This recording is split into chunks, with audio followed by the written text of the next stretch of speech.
I think a lot of runners are discouraged that shoes have become such a huge focus in a sport that used to be seen as so elemental. It was just about your training and your fitness and you on the open road. And this shoe technology controversy has changed all that. People wonder, where was this regulation earlier? They feel like not all brands were given the same chance to develop this technology, that maybe the spirit of the rules was largely ignored for several years. On January 31st, World Athletics, track and field's world governing body, released new regulations about shoes worn in elite marathon competition, in the wake of record-breaking times from runners wearing Nike's Vaporfly shoes. The regulations set specific limits about the height and composition of distance running shoes. Soles can be no thicker than 40 millimeters, and any rigid plates must be in one continuous plane. 2020 is an Olympic year. The January ruling means athletes can wear prototypes in February's Olympic trials, but any new shoes must be available at retail by April 30th if they are to be worn at the Tokyo Olympics. So how are shoe companies scrambling to match Nike's Vaporfly technology? Well, I think the first objection by critics was the timing, because World Athletics, had received complaints about these Nike shoes, or concerns at least, for at least the past 2 or 3 years. And yet it took until January for them to take any really specific action.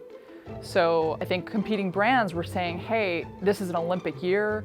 This is incredibly important for not only the development of our technology, but also for our competitors who have their highest profile competition. The US is almost unique in the world in that it holds trials for the Olympic marathon team. Most other nations hand select their marathoners, but in the case of the US, you have to finish in the top 3 among women or men to qualify. Of course, that makes it incredibly important that you're in shape and that you have a shoe that can beat other runners.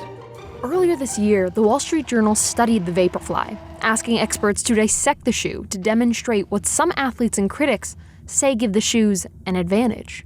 Second, you can see the full-length carbon fiber plate, and this carbon fiber plate adds a lot of stiffness and stability to the shoe as well. It's a race to the spring deadline for brands to release shoes, if they haven't already, that contain a carbon plate and comply with the new World Athletics regulations.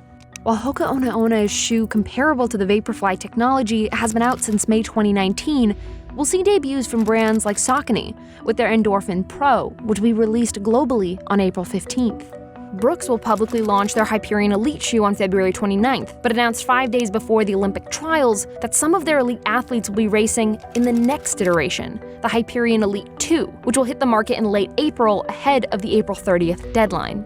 Adidas' Adizero Pro will be available to the public in select markets from April 1st and worldwide by May 15th. New Balance released their Fuel Cell TC in February, and Asics will release their Meta Racer shoe in spring. But Nike's athletes may wear the new Alphafly on February 29th. It does have a thicker sole than the Vaporfly, but the brand has said it will comply with the new regulations.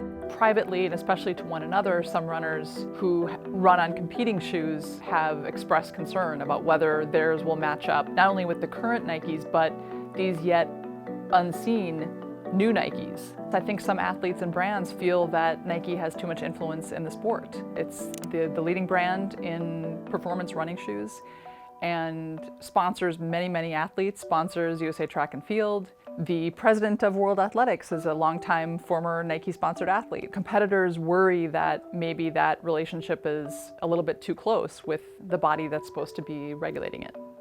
When asked about the body's independence from Nike, World Athletics responded in a statement, "We need to balance what is currently in the market at an elite level and draw a line by prohibiting shoes that may go further than what is currently on the market until further research is undertaken," and that no shoe company was directly involved in shaping the regulations. A Nike spokesperson said in a statement to the Wall Street Journal, "We believe the new World Athletics rules will stifle innovation over the long term, ultimately impacting athletes, consumers, and fans."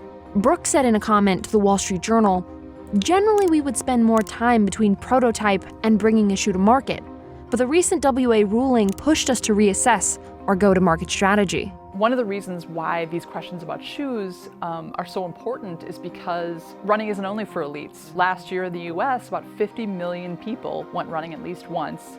And if there's a shoe that someone thinks is going to make them run a half marathon or a 10K faster, they might be very interested in buying it. So This is not only a question for elites, but it's also a question for the market.